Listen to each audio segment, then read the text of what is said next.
Good morning. I hope you all had a great weekend and good to have you here. Today at 1:10, we'll go over problem set 4, which is the big part is over the gases. And quiz number 4, which will be an in-class quiz. Quiz number 4 will be just over gases, so there won't be any intermolecular questions, stuff like that.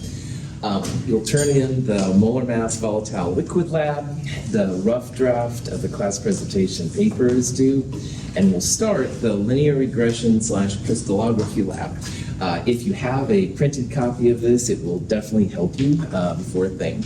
We're definitely entering a phase now where your calculator is going to be your friend again. We kind of almost like let it collect dust there for a while, but we're back in the area now where it will be kind of helpful. So, questions on any of that?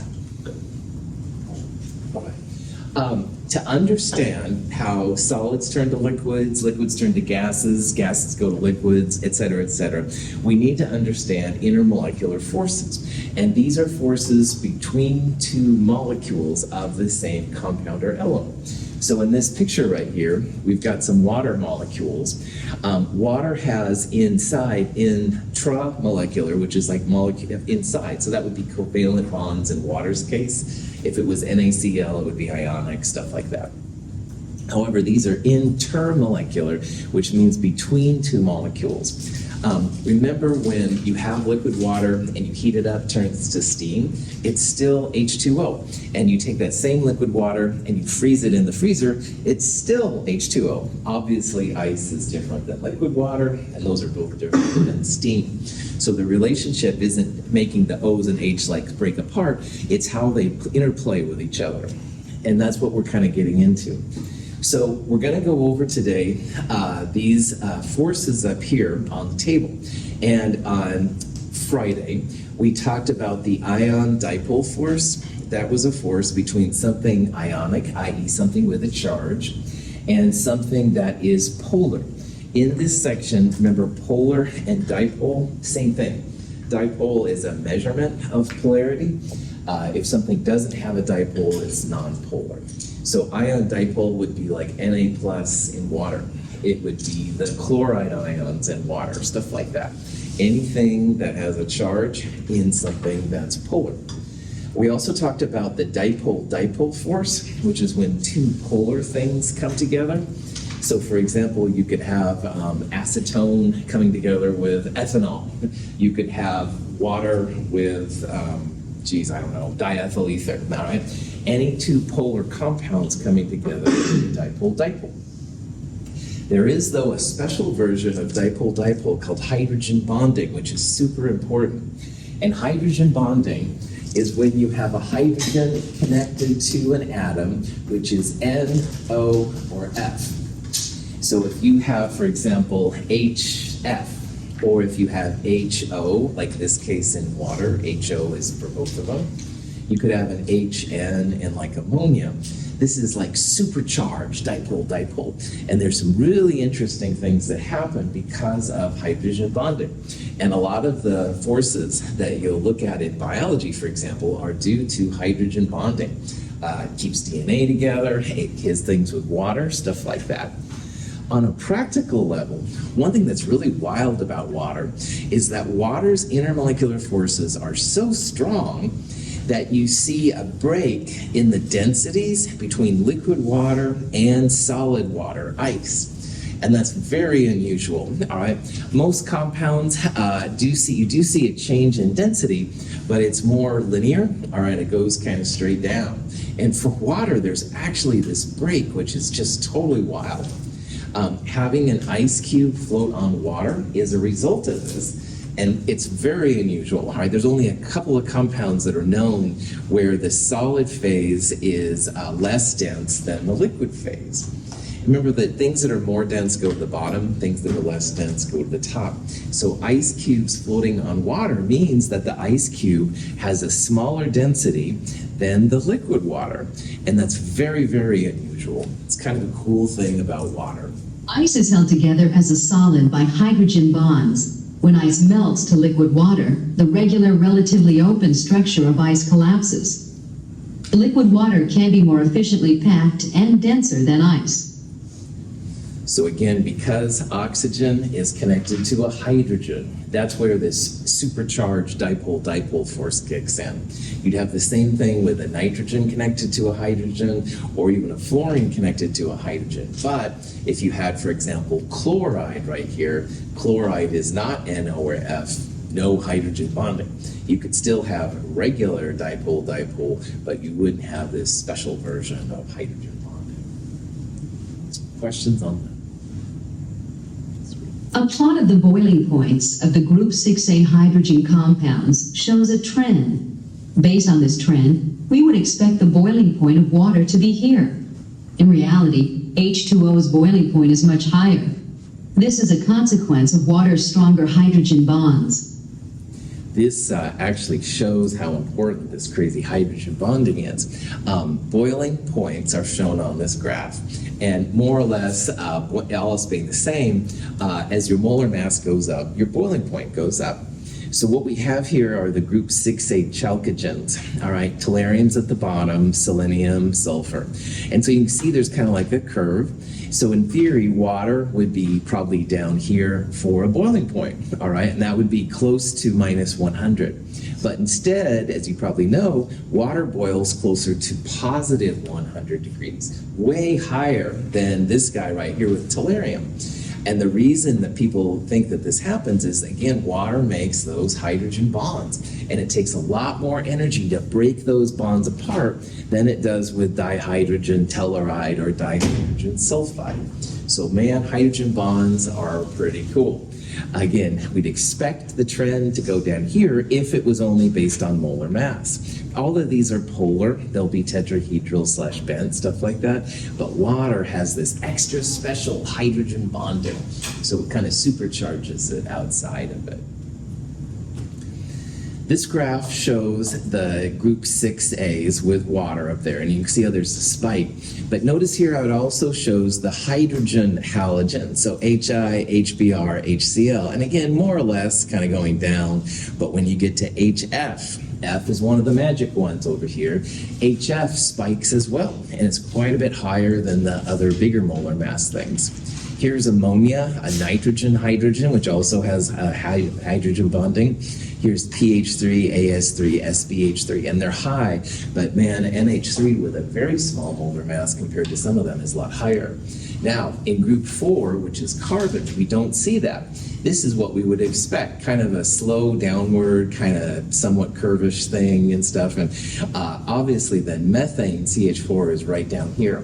So methane doesn't have this special kind of hydrogen bond boost. So hydrogen bonds are pretty cool in science. Now, there's more though than just ion dipole, dipole-dipole, and hydrogen bond. And one thing we haven't talked about in this section so far is how fish breathe. Now, fish need oxygen just like you and me, but they're, of course, in the water.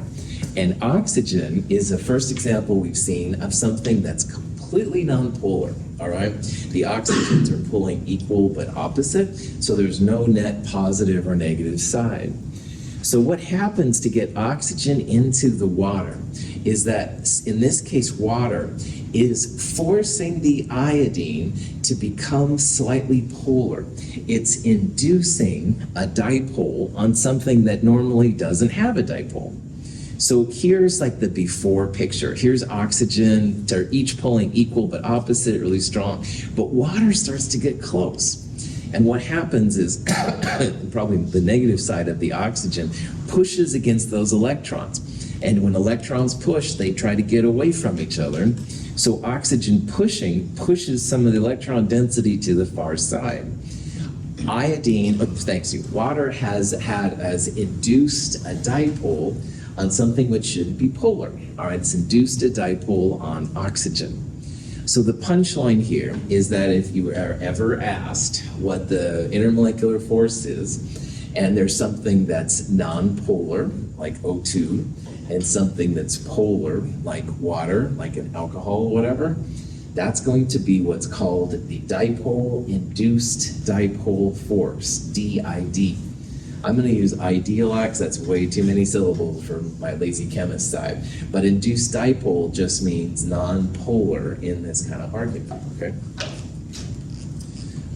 On average, the electron cloud of an O2 molecule is distributed symmetrically across the molecule. The molecule is not polar.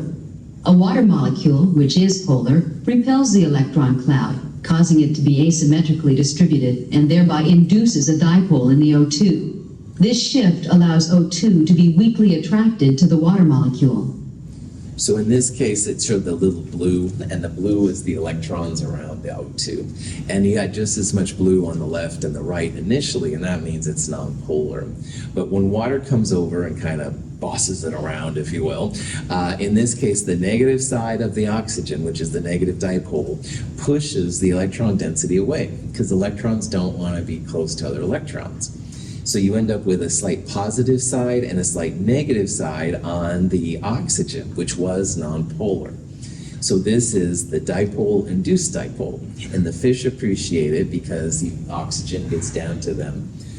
In the chemistry world, if you want to have true, pure water, you've got to boil it for a while, because normal water has not only oxygen, but nitrogen and all kinds of stuff, carbon dioxide.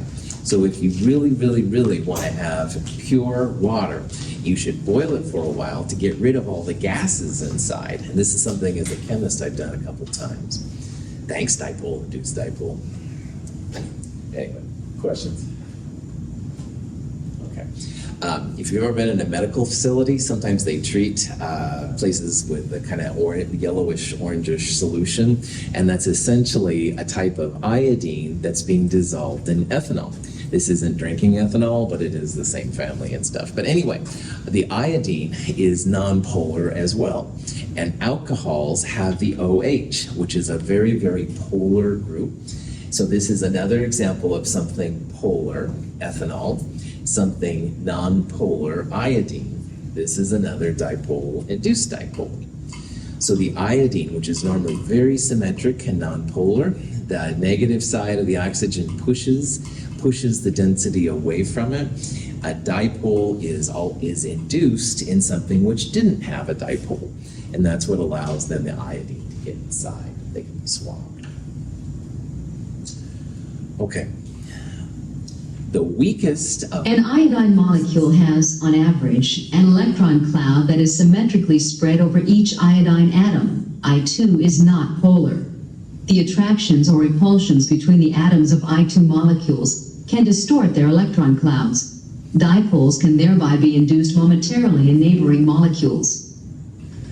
the weakest of these forces we're going to officially call induced dipole force. However, this is such a weak force that it has different names. And if you look in other textbooks, you'll see different things.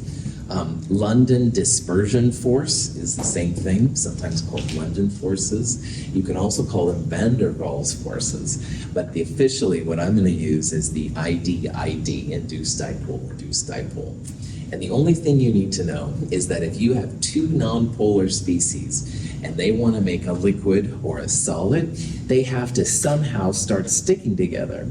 So if you lower the temperature enough, even two nonpolar species will start to induce dipoles in each other. And again, this is a very, very weak force. So for example, if you go to Fred Meyer's, you can buy dry ice, which is solid CO2. CO2 at room temperature and pressure really doesn't want to be a solid, it wants to be a gas. But if you cool it down enough, you can actually solidify CO2. So the normally nonpolar carbon dioxide molecules start to, when it gets cold enough, interact with each other. They induce dipoles on each other, they stick together a little bit, so that's how solids will form, or liquids in the right phase. We'll talk about that later. So what we've seen here are the forces responsible for getting everything out of the gas phase. We're going to assume that gases have no intermolecular forces working on them at all. So if you have liquid water or solid CO2 or any of these kind of things, one of these forces can be used to describe it. So liquid water is not just polar, dipole, it's hydrogen bonded because it's one of the magic ones. On the other hand, good old CO2, which is completely nonpolar, That would be the ID force, induced dipole. And it's this small sticking together of molecules that allows the liquids and then the solids to start forming. Questions? Yeah. This might be a stupid question, but is this only relevant for gases or for anything? Cool. So it's relevant for all of them. The way that you get gases to become liquids or solids, or even liquids to become solids, depends on these. Yeah. So it's part of the whole phase transition, all right? And any compound, you can argue, can go solid to liquid to gas. And to understand that, to get them out of the gas phase, you've got to use one of these forces, and then probably another force to get them into the solid. Good. Good question. It's not a dumb question. In the flask is solid iodine. In the test tube is ice. When we heat the iodine, its weak induced dipole forces are overcome, and the iodine sublimes into the gas phase. The gas recondenses as a crystalline solid on the cold test tube. Sublimation is the fancy name for when something goes from a gas to a solid directly. And we'll talk about that here in a little bit. CO2 is, I think, the best example of it because dry ice is something you can buy at Fred Meyer's. And if you leave that dry ice out just on the rim, parking lot or whatever, it will absolutely go away. It turns into gaseous CO2, and you could recondense the CO2 back to the solid. This is a chemical version where you're purifying iodine. And what they're doing is they have some impure iodine on the bottom. Iodine is normally like little crystals, but apparently it's impure. So they're heating the iodine just enough to make it into a gas, which iodine will do. And then they have in this middle, basically what's called a cold finger. It's basically a test tube with some kind of ice in it, or dry ice sometimes, depends on who you're talking to. Anyway, the dry ice then, the cold finger then will re-solidify the gas into a solid. And so if you very carefully take your cold finger out, you've got really pure iodine then like sticking to it and stuff, which is kind of cool. Iodine has kind of a purple gaze when it's a gas, so you can kind of see it there. But this is one thing that people can do. And we'll talk about why some compounds go straight from solid to gas, like this one. We'll also talk about why water has three true phases at our temperature and pressure. All right. So when it comes to thinking about boiling, melting, stuff like that, it does come down to two things. It comes down to the molar mass, which is basically how much energy it takes to push something into the air. But we also have to think about the types of intermolecular forces that are on. Now, these are examples of all nonpolar species. So these are all induced dipole forces. And I'm showing them on there just to show you that as molar mass goes up, remember molecular weight is the mass of an atom in this case, molar mass is the grams in a mole, same number though. As this number gets bigger, the boiling points go up because it takes more and more energy to get these heavier things into the gas phase. These are also nonpolar. These are diatomics, but same idea, all right? Their molar mass is going up and their boiling point is going up. All right. So when you have molecules and you're thinking about which one's higher molar mass, boiling point, which one's lower, melting points, this works too. It always comes down to molar mass and the type of intermolecular force going on. Molar mass goes up, your boiling points, melting points will generally go up. On the other hand, if you have a stronger intermolecular force, sometimes that'll be enough to give it a bigger boiling melting point. So you have to think about both of these things when it comes to boiling points and melting points. Here's a question you might see. It says, which of the following you expect to have the highest boiling point? All right. Now, when I see a question like this, what I do is I first think about the type of intermolecular force. And these are all noble gases, all right, individual atoms. And all the noble gases, single atoms, are going to be induced dipole. All right, they're nonpolar, they're basically just little spheres. So they all have the same intermolecular force. What's different, of course, is their molar mass. And on the periodic table, as you can see from these numbers, as you go down, the molar masses get bigger and bigger. So on this list, the biggest molar mass is xenon. That's what we would predict would have the highest boiling point. And it does, you can look it up. So neon is almost like helium's 4 Kelvin, neon's right down there somewhere, it's pretty cold. Xenon you can turn into liquid and stuff if you need to, so. Any questions? Okay. So this is like a summary of the forces we've seen so far. And the strength is highest up here and weakest down here. So ion dipole is the strongest one that we've seen so far. And if you have ion dipole, that means you have something ionic, i.e. sodium plus or chloride minus, or maybe both of them, dissolved in something that's polar. Every time you see dipole, think polar. So NaCl in water is a great example. Then when you get to polar things, you start talking about dipole-dipole. Dipole means polar. So if you have two polar items together, it might be the same compound, might be different one, that would be dipole-dipole. But always check to see if you have hydrogen bonding.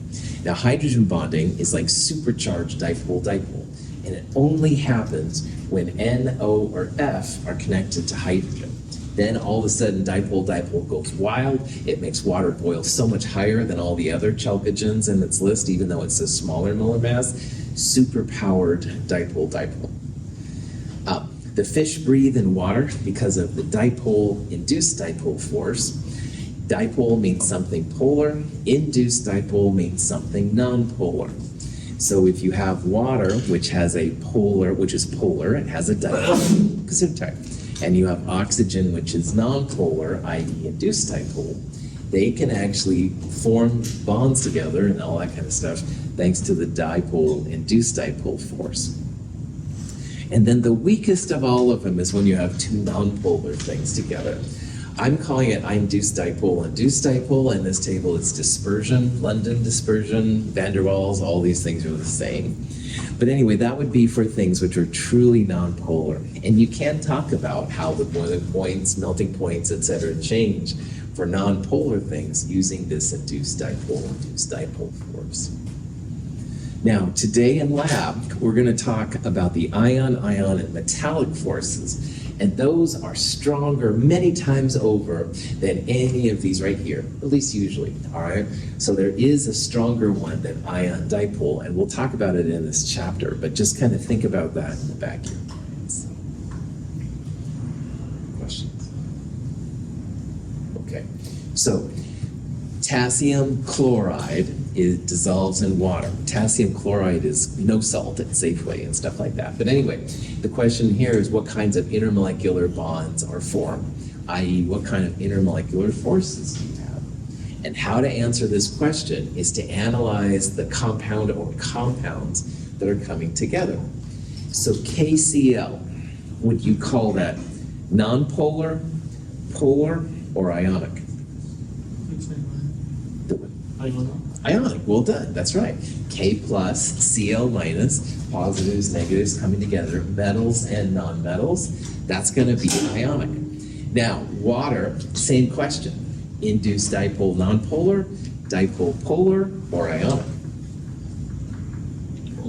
Polar. So water would be polar, which is a dipole in this language. KCl is ionic. So if you look through this list, the answer is going to be the ion dipole force, all right? KCl is ionic, like Donovan said. Water is polar, which means dipole here. Ion dipole force. All right, we talked about gases in the last chapter. Now that we're talking about intermolecular forces, we can start thinking a little bit about liquids. And liquids are the hardest of the phases to explain mathematically. Liquids are so dynamic, they're always moving around. And of course, if you take a liquid in a glass and you pour it on the table, it goes all over the place. The overall volume is the same, you can argue, but the shape is certainly different. So in a molecule, you've got molecules that are constantly moving. There's usually pretty strong intermolecular forces. Gases have no intermolecular forces, we'll assume. Liquids certainly have pretty strong ones. It's hard to compress liquids. That's an interesting kind of behavior. I could tell you about silly science fiction movies sometime, but not right now. And liquids don't fill the container. So if you have a cup with a lid on it, you put the liquid in, of course the liquid goes to the bottom. You'll still have like space above if you haven't filled it up. That's different from gases, because if you put gas in a container, it totally fills up the whole area if you put a cap on it. So we're just seeing differences here between the liquids and the gases we just talked about.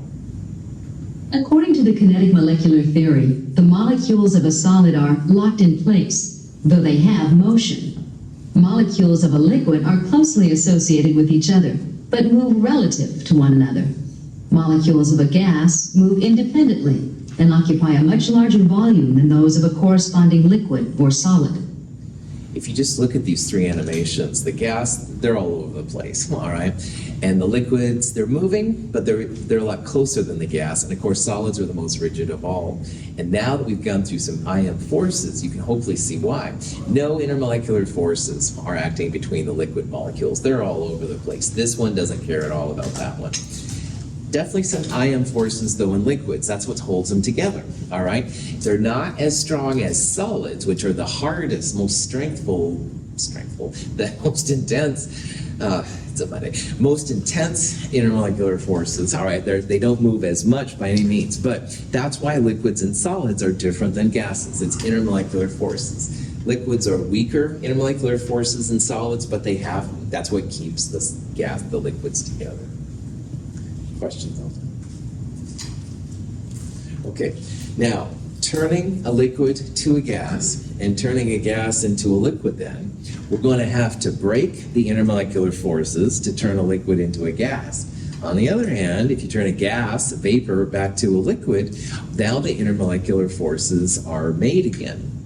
So evaporation is the fancy name for going from a liquid to a gas. So you're evaporating water if you turn it into steam on the stovetop.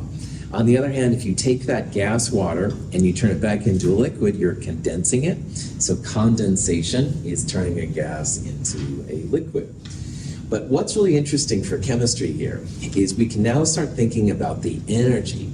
Because if you're going to break intermolecular forces and turn your liquid into a gas, that's going to need some energy. So going from a liquid to a gas always takes energy. No exceptions. And I'm always hesitant to use always and stuff. I'm always saying 99% or something like that, right? Always here. All right? Always. It's going to take energy going from a liquid to a gas. However, if you go from a gas to a liquid, all this energy these molecules have turned back in, the intermolecular forces kick back in, you always get energy out going from a gas to a liquid. So going from a liquid to a gas is endothermic, 100% of the time. It's going to take energy to make that happen. No liquid automatically goes to a gas if all room temperature things are controlled and stuff like that without adding energy. On the other hand, gases going to liquids, you're always going to get energy out, exothermic. So it's kind of an interesting thing to think about. This leads to some really interesting phenomena at the surface of a liquid, all right? Now at the surface of the liquid, like in a beaker, that would literally be like the top layer of molecules. But it could also be like the top layer of water on a creek, all right? Or at the ocean, if the waves aren't going too crazy, it would be the top level. So there's some interesting phenomena that happen at this top level that maybe doesn't happen down below. At the top level, that's where some of the liquid molecules go into the gas phase, and some of the gas phase molecules go back to the liquid phase. They have to have enough energy on the tip of the liquid to turn into a gas because it's endothermic. On the other hand, the ones outside here that want to go back home, they will actually give energy off to return back to the liquid. So when you go from a liquid to a gas, again, it's always endothermic. It's always going to take energy. But going the opposite direction, you'll get energy out, exothermic. Molecules of a liquid have a range of kinetic energies. Some have enough energy to overcome intermolecular forces. If these high energy molecules are at the surface of the liquid, they can escape into the gas phase. This is an endothermic process. We saw on Friday how gases always have different energies. All right, we talked about cars on the freeway. I mentioned somebody cool about maybe they drive a little faster than I do as a square person. But anyway, all gases have different energies. All liquids have different energies too. All right, so the liquids with the most energy are the most likely then to get out of the liquid and into the gas phase. All right, the ones with the least amount of energy, the slowest drivers, they're not probably going to get out of the liquid until you force them out. Here's a graph which is similar to what we saw on Friday with gases, but now this is for liquids, all right? So the blue line is like the colder temperature, and the red line is the warmer temperature. And why this is important is because you have to remember here that as the temperature goes up, the energy of your system goes up too. So the top of the graph represents the place where most of the molecules are energetically. But here's a new thing we can add in now for liquids. Let's add this little dashed line, and we'll represent that as the amount of energy needed to turn your liquid into a gas. So at the colder temperature, a little bit of the graph is to the right of that dashed line. So that means at a lower temperature, some of your liquid molecules will be able to turn into gas, always. But as you start heating them up, the whole graph you can see in this red line shifts to the right. And now you've got a lot more molecules with enough energy to evaporate, to get out of the liquid phase and go into the gas phase. So even at the lowest temperatures, some of the liquid molecules will still have enough energy to turn into a gas. It goes definitely down as temperature goes down, and it will go up with temperature going up. But even at the colder temperatures, there's going to be a little bit of gas molecules above your liquid. And this is a really interesting thing, as we'll see here in a little bit. Now, this amount of liquid that's turned into a gas over any liquid at any temperature is called a vapor pressure. All right, because literally it's a vapor pressure of the gas molecules over the liquid. And so if you have a container, Brandon's got some kind of drink there next to him, we could have a pressure probe put in his can. We won't do that, of course, but we could actually measure a pressure inside there, and it's a pressure from the liquid. And all things will do this. Now, it's an equilibrium, and that means that liquid is going to gas and gas is going to liquid. They go back and forth and back and forth. But finally, you get to the point where the rate of the liquid going to gas, evaporation, equals the rate or speed of the gas going back to the liquid, condensation. So it looks like it's a constant pressure, but in reality, it's quite dynamic. Now, this is a closed lid container, and so the pressure then builds up. In a closed container, molecules move back and forth between the liquid and gas phases. If the rates of crossover are equivalent, the overall amount of substance in each phase remains constant. The system is said to be in a state of dynamic equilibrium. So you can see in this little animation, some of the liquid was going to the gas, and after a while, some of the gas was going back to the liquid. But at the end of the day, there's always, after a little bit, there's always going to be a set amount of gas molecules over the liquid. And that's the vapor pressure. And vapor pressure is a real cool indication of when things start to boil. It'll help you predict what happens at different things and stuff. It's a very interesting concept. The liquid in the butane lighter is in dynamic equilibrium with the gaseous butane, which has a vapor pressure of about 2.4 atmospheres. When the valve is opened, butane gas escapes from the lighter. The system goes out of equilibrium, and liquid butane rapidly evaporates into the gas phase. When the valve is closed, the system quickly comes to equilibrium again, with the pressure of the butane vapor equal to 2.4 atmospheres.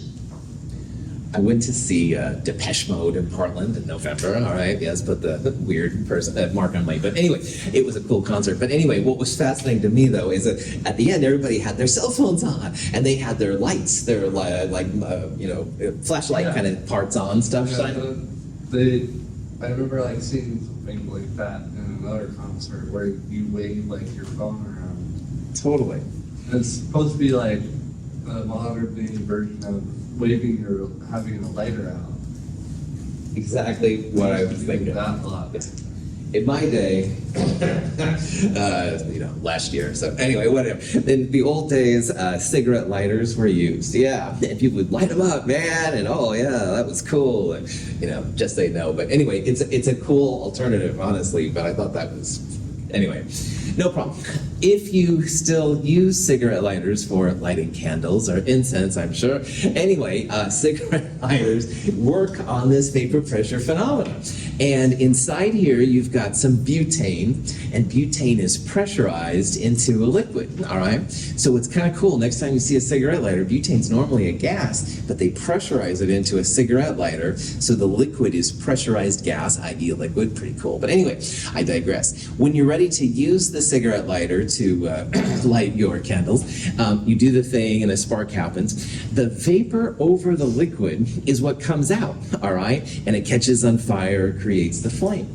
And that's pretty cool. And then after a while you stop using the cigarette lighter, the vapor builds up again, so you can kind of do it.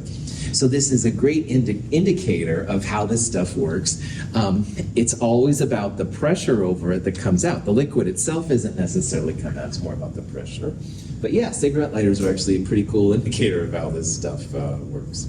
As heat is added to a beaker of water, the vapor pressure of the water increases, thereby increasing the rate of evaporation. If enough heat is added, the vapor pressure of the water equals the atmospheric pressure.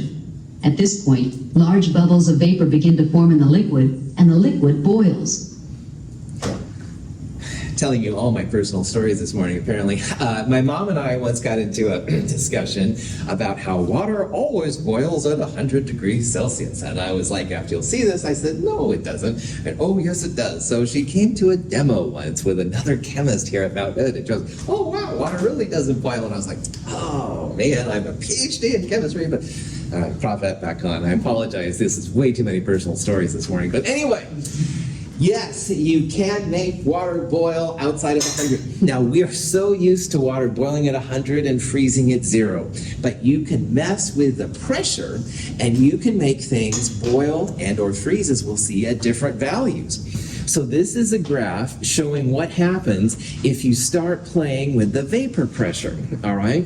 Now, in this case, what they're monitoring is the amount of pressure over the water, all right? So it's not really the water itself, but it's like the pressure over it. And you can see that at 40 degrees, it's about 100 millimeters of mercury, and up here at 80 or so, it's this high. Well, as we're going to see, if you change the external pressure, you can start making things boil. Now, in science, a normal boiling point is when a compound begins to boil at 1 atmosphere of pressure. And most of the time here in good old Gresham, Oregon, we are at 1 atmosphere of pressure, pretty close to it. You used the barometer last week. 1,013 millibar is 1 atmosphere. We were close to it, all right? We were a little under, I think, but it was close to 1,013. So our boiling points are pretty close to the normal boiling point. But can you mess with that? Absolutely. Forget her, I can cook. There we go, mac and cheese. Boiled water. What am I, a chemist? Ba-bum-bum. Boiling water, obviously more in American Dad, yeah. In the flask is water heated to about 55 degrees Celsius, well below water's normal boiling point. We use a device to evacuate the air from the flask. The water boils, though its temperature remains at around 55 degrees. Now, this is where I should have shown this to my mom, I guess. But anyway, you can make liquids boil under their normal boiling point. All compounds we're going to see have boiling points that can be altered by the external pressure around it. Now, here's what's happening. As liquid begins to turn into a gas, the outside pressure, the external pressure, pushes down, all right? Well, if you start taking away some of that external pressure, you don't need as much vapor pressure to start the boiling process.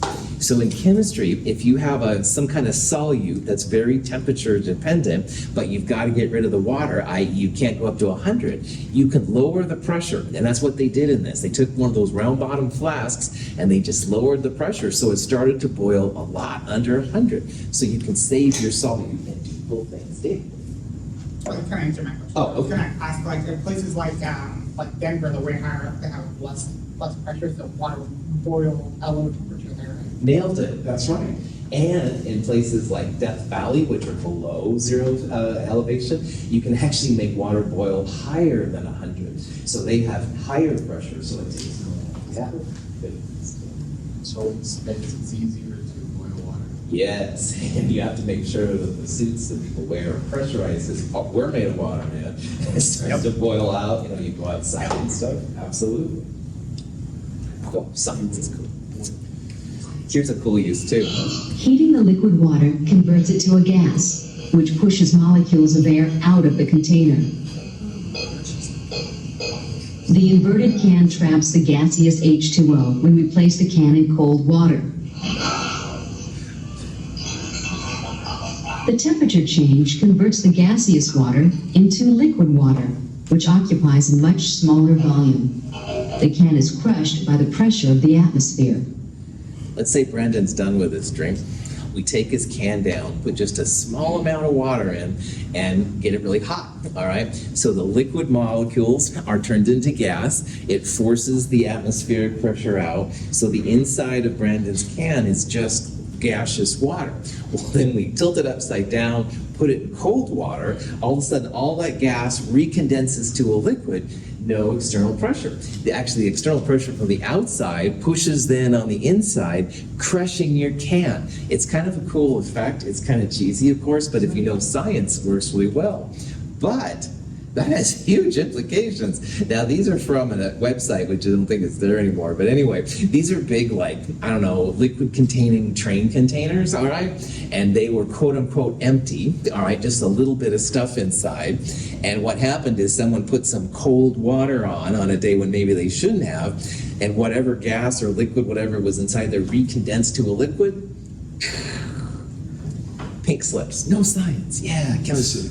Anyway, so just the important part here is that, yeah, around us all the time, there's pressures, all right, in space and stuff like that, as well as things pretty important. It kind of creates a vacuum effect, right? Yeah. That's what. That's exactly it. Vacuum is no pressure at all. And yeah, so it's like inside there would be like a mini vacuum. That's Yeah. correct. Yep, good. Now, let's talk about mini vacuums in terms of making compounds boil. Now, here we have three different compounds: water on the far right, ethanol, drinking alcohol in the middle, and diethyl ether on the far left. All of these are polar. Around that oxygen, you have a tetrahedral electron pair geometry / molecular geometry would be bent. They're all about 109, so you don't have just as much pull, if you will, of electrons on the left and the right. They're all polar. But water and ethanol right there has an OH, all right, which is the fancy hydrogen bonding. Now, if you look, this little dotted line right here is 1 atmosphere of pressure. So the times where the vapor pressure curve, which is what the red, green, and blue line are, where those vapor pressure curves go through the atmosphere pressure, that's where the normal boiling point is for these compounds. So water has a normal boiling point about 100, ethanol about 78, diethyl ether 34.6. Now, which of these three compounds would have the weakest intermolecular force? Diethyl ether. Well done. Diethyl ether, like ethanol and water, are polar. They're all polar compounds.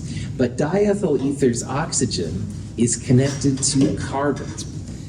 The other two have oxygen connected to hydrogen. So diethyl ether is a dipole-dipole force, which is strong, definitely, but it doesn't have that supercharged dipole-dipole.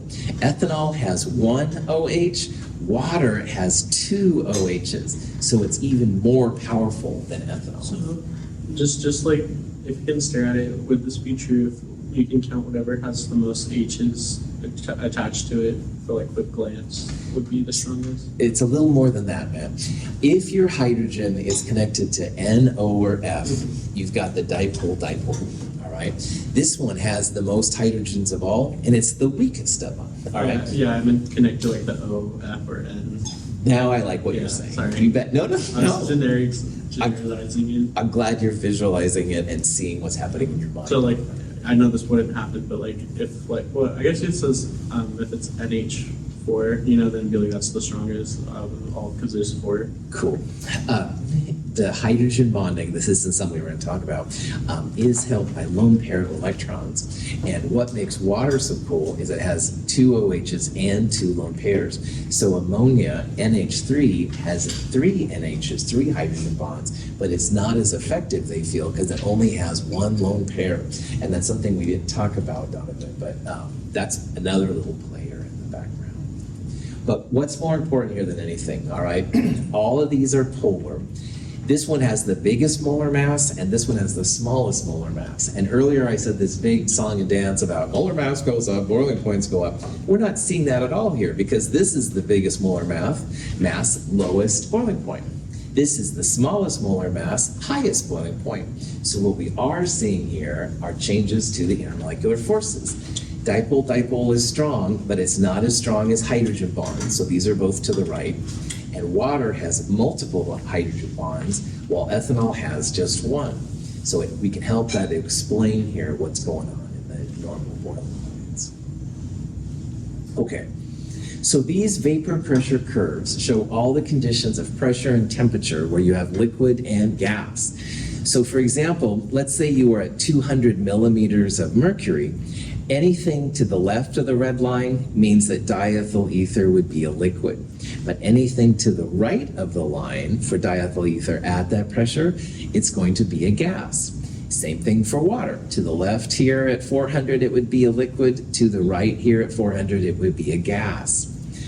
So vapor pressure goes up, external pressure with external pressure. But when that vapor pressure curve and the outside pressure are the same, that's when boiling occurs. So at room pressure, about an atmosphere here, these numbers are right. However, if you lower it down to 400 millimeters, which is about half of an atmosphere, water will boil roughly 85, it looks like, something like that. It'll boil at a lower temperature than 100, and that's what's really cool. So you can make water boil, I mean, if you go way down in pressure, you can make it boil down here about 40 degrees Celsius, which is just crazy to think about if you're used to water boiling at 100.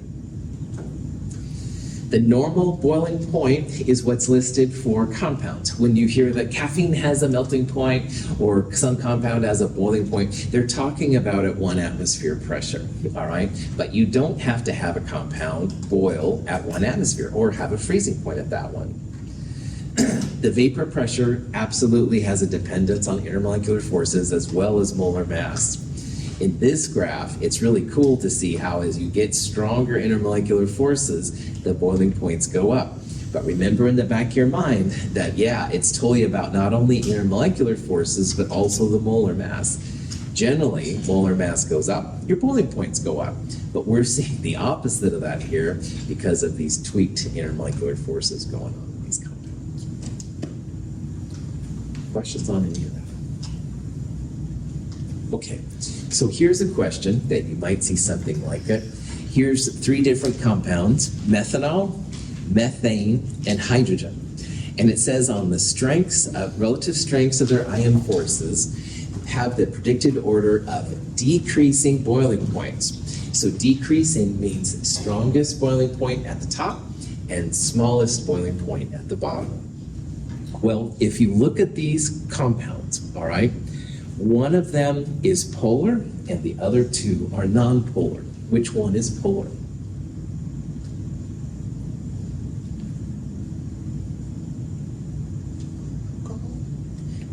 CH3OH has an oxygen with 2 lone pairs. And the 2 lone pairs and an H and a methyl, that's going to be polar, all right? CH4 here is a carbon with 4 hydrogens. Everything's the same around it, non-polar. H is just 2 H's pulling on each other. That's also non-polar.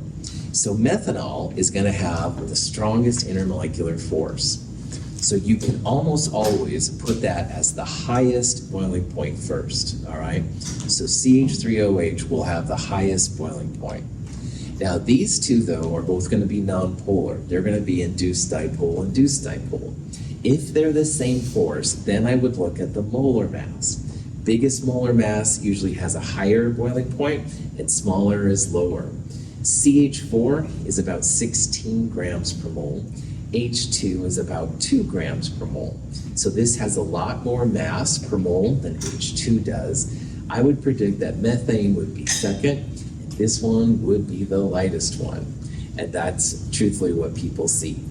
Methanol is a liquid at room temperature. Methane is a gas at room temperature, but you can liquefy it. So LNG is liquid natural gas. H2 is the hardest of those to liquefy and stuff. It's pretty small. Any questions on that? All right. Thanks for being here. Have a great day. I'll see you at 1:10.